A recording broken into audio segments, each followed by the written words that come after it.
복잡함에 대해서 말씀을 드렸는데 좀 더 구체적으로 따져보면은 이렇게 5가지, 사실 이거보다 더 많을 수 있는데요. 이 5가지를 말씀드리면은 수많은 구성 요소와 계층 구조, 그 다음에 구성 요소들이 연결이 되는데 다양한 방식, 역동성, 다이내믹스, 불확실성, 지능이라는 거는 사실 이 불확실성이랑 관련이 있는데요. 인체는 굉장히 지능적입니다. 변화하는 환경에 적응해서 변할 수 있죠, 스스로를. 그 다음에 강건함이라는 거는 이런 변하거나 그런 과정에서 잘못하면 이게 굉장히 불안정해지고 실패할 수가 있거든요. 근데 그런 거 없이 안정적으로 이렇게 적응하고 변화하는 그런 지능적인 모습이 있습니다. 2가지는 구조에 관련된 거라 말씀드릴 수 있고요.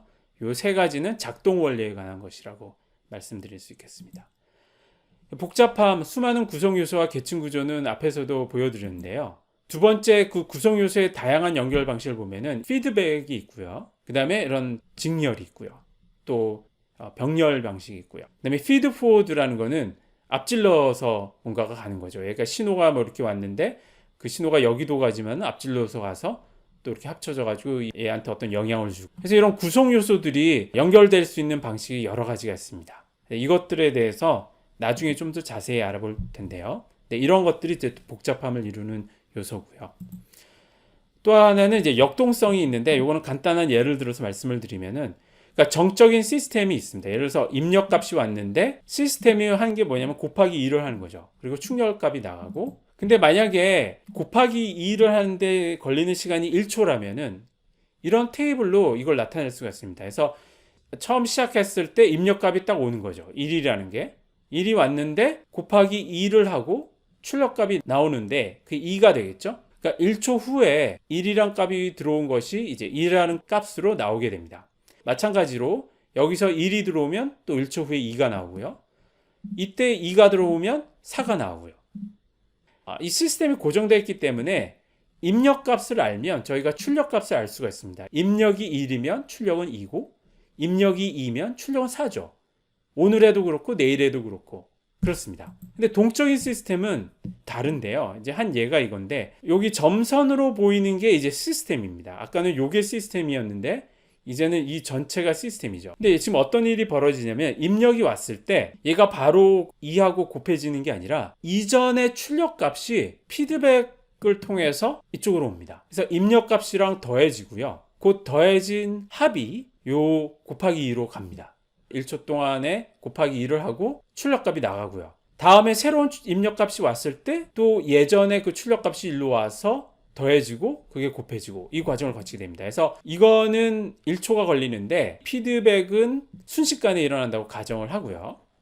그렇게 되면 이제 어떤 일이 벌어지냐면, 처음에 입력값이 1이 들어왔을 때 출력값이 싹 와야겠죠. 근데 저희가 예를 들어서 그 출력값이 예전에 계산된 출력값이 1이라고 가정하면 여기 1이 오고 여기 1이 와서 더해지면 2가 되겠죠. 그래서 2 곱하기 2는 4가 돼서 출력값이 4가 됩니다. 근데 그때 또 1이 들어오면 예전 출력값이 4니까 4가 쏙 와서 1이랑 4가 더해지면 5가 되고, 5가 2랑 곱해서 10이 됩니다.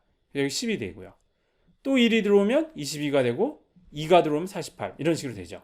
입력값이 111 같은데 출력값이 다른 거죠. 시간에 따라서. 동적인 시스템의 특징입니다. 동적인 시스템은 입력값뿐만 아니라 현재 상태가 출력값을 결정하는 거죠. 입력이 뭐가 됐는지만 안다고 출력값을 알 수가 없는 거죠. 입력이 뭔지 아는 것과 함께 지금 어떤 상태인지, 어떤 상태로 했을 때는 예전의 출력값이 어떤 것인지를 여기서 말하는 건데요. 그것까지 알아야 출력값을 말할 수가 있는 거죠. 또 하나, 얘는 처음 출력값을 2라고 가정하면 이후에 나오는 출력값이 다 달라지게 됩니다. 그래서 초기의 어떤 값도 중요한 역할을 하고요. 어린아이가 있는데 결국 사람이죠. 사람이란 시스템이 있는데 입력값이 이거면 출력이 이거죠. 좋아하죠. 근데 같은 시스템이 나이를 먹어서 어른이 되면 같은 입력이 다른 출력, 그러니까 아웃풋을 보이게 되는 거죠. 이제 인체뿐만 아니라 모든 동적인 시스템은 현 상태와 입력이 출력을 결정하기 때문에 입력만을 가지고 출력을 예측할 수가 없습니다. 그리고 이런 입력과 출력의 관계가 시간에 따라서 변할 수 있는 거죠. 입력과 출력의 관계가 항상 똑같다면은 데이터를 가지고 분석해가지고 관계를 알아내서 그걸 계속 쓰면 되는데, 그 관계가 만약 계속 변하는 거라면 한번 분석한 관계를 가지고 앞으로도 쓸 수가 없는 거죠. 이젠 다르게 그 관계가 변해 있으니까. 끊임없이 변화하는 관계를 추적하는 그런 역량이 필요합니다. 사실 이게 이제 인공지능이나 이런 데서 이런 게 좀 이슈가 될 수가 있는데요. 인공지능 같은 것에서 많은 경우 이 입력과 출력의 관계를 고정된 것으로 생각합니다. 그래서 그 관계를 많은 데이터로 알아낸 다음에 새로운 입력이 있으면 그 고정된 관계를 가지고 새로운 출력을 예측해내고, 근데 만약에 입력과 출력의 관계가 계속 변화하는 거라면 그러한 것이 잘 안 될 수 있겠죠.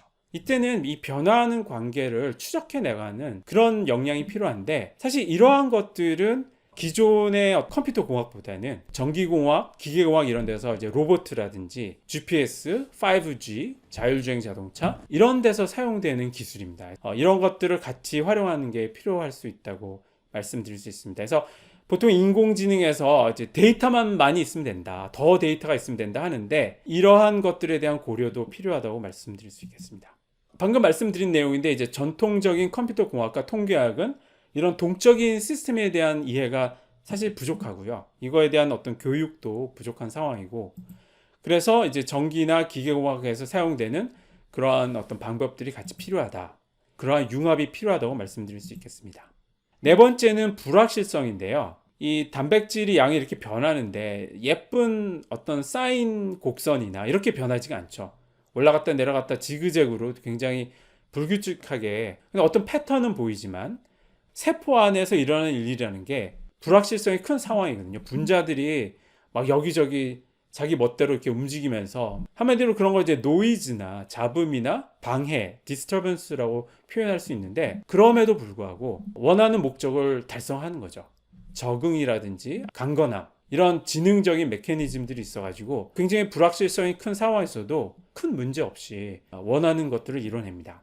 환경이 확실하고 또 변화가 별로 없는 그런 거라면 저희가 고정된 시스템을 가지고 있어도 문제가 없습니다. 하지만 이런 환경이 불확실하고 변화가 빠르고 그런 환경이라면 이런 시스템은 실패할 수밖에 없는 거죠. 중요한 거는 미래가 어떻게 변할는지 알 수가 없다는 거잖아요. 불확실하다는 거는. 때문에 적응력이 중요합니다. 변화하는 환경을 인지했을 때 그거에 빨리 적응을 하는 거죠. 그래서 예상치 못했던 변화를 하더라도 적응하고, 또 새로운 변화가 있으면 또 적응하고, 이러한 적응을 할 수 있는 것이 필요한데, 이거를 이제 지능이라고 표현할 수 있고요. 또 한편으로는 이런 적응을 할 때 이 적응이 너무 지나치면 그게 불안정성을 유발할 수 있습니다. 한마디로 요동을 치는 거죠. 변화에 적응하다 보면은 안정성을 잃을 수가 있습니다. 강건함이라는 거는 변화든 적응이든 어쨌든 간에 모든 상황에서 원하는 것을 안정적으로 달성할 수 있는 그러한 것을 말을 하는데요. 강건함을 갖는 것도 중요한 요소인데, 이것도 역시 지능이 필요한 거라고 말씀드릴 수 있겠습니다. 지능은 보통 이 세 가지를 필요로 하는데요.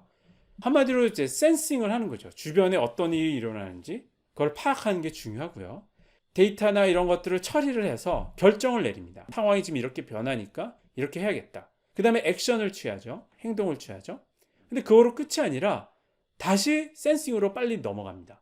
내가 이런 액션을 취했는데 어떻게 됐나 보고, 내가 액션이 좀 잘못됐네, 이거 바꿔야겠네, 그럼 또 다시 바꾸고요. 무한반복 피드백을 통해서 일어나고요. 몸을 예로 들자면, 그래서 우리가 만약에 달리기를 할 때 이런 감각기관에서 끊임없이 모니터링 하잖아요. 앞에 자동차가 지나가는지 어떤 일이 발생하는지 뇌가 끊임없이 그거를 이제 판단해서 디시전 메이킹을 해서 여기로 약간 돌아서 달린다든지 이런 어떤 액션을 취하고요. 근데 이게 한 번 하고 끝나는 게 아니라 달리는 도중에 끊임없이 그 과정을 무한 반복을 하는 거죠. 한 가지 간과해서 안 되는 거는 실패가 불가피하다는 거죠. 그러니까 처음에 이렇게 해서 딱 맞는 결정을 해서 딱 되는 게 아니라 우리 몸도 항상 실패를 합니다. 근데 중요한 거는 그 실패를 빨리 감지해서 수정을 하는 거죠. 그 실패와 수정의 과정이 끊임없이 일어나는데, 학습을 통해서 끊임없는 실패에서 오는 피드백을 개선하는 데 활용을 하는 거죠. 적응과 강건은 인공췌장, 나중에 과목에서 자세히 말씀드릴 텐데요. 자율주행 자동차, 로봇, 인공지능 이런 데서 결국 핵심적인 주제입니다. 그리고 수학적으로 봤을 때는 아주 오래전에 이미 다 정립이 돼 있어요. 이게 막 요즘 나온 그런 수학이 아니라 60년대, 80년대 이때를 거치면서 이미 수학은 다 나와 있고요. 현재는 약간 그거를 이렇게 약간 조금씩 바꾸는 수준 그런 거고요. 근데 이제 이러한 수학이 인체 적응이나 강건함을 이해하고 연구하고 심지어 이제 적용하는데, 인공췌장 같은 건 저희가 그런 원리를 이제 췌장처럼 적용하는 건데요. 활용될 수가 있는데 이러한 학문 분야를 이제 시스템 생물학이라고 합니다. 나중에 이제 말씀을 드리겠는데요. 그리고 이러한 시스템 생물학으로부터 얻은 영감을 개인 맞춤형 의료. 그러니까 결국 이제 의료도 저희가 고정된 무엇이 아니라 의료 환경이라는 게 굉장히 불확실하잖아요. 미래 의료 환경이. 그 다음에 어디로 어떻게 변할지 모르고. 그러니까 저희가 미래를 딱 정확히 예측해서 이걸 준비하는 거는 사실 불가능합니다. 이게 어디를 튈지 모르는 공이죠. 따라서 저희가 필요한 역량은 이게 어디로 가든지 간에 그거에 빠르게 적응하면서 스스로를 변화시키면서도 안정적으로 그걸 할 수 있는, 강건함을 가질 수 있는 이제 그런 역량이죠. 그런 것들이 개인 맞춤형 의료에서 어떻게 가능할지에 대해서 제가 미국 국립과학재단 연구과제로 연구한 게 있는데요. 영어 제목은 이제 Distributed and Adaptive Personalized Medicine, 분산형, 적응형, 개인 맞춤형 의료. 이 내용을 제가 연구했던 거고, 사실 이게 지금 이제 새로 만들려는 그 공동 플랫폼의 기반이 되는 것입니다. 그런 새로운 변화하는 환경에 저희가 적절히 대처할 수 있도록 클라우드 애플리케이션이나 이런 게 이제 디자인될 수 있는 그런 거라고 말씀드릴 수 있겠습니다.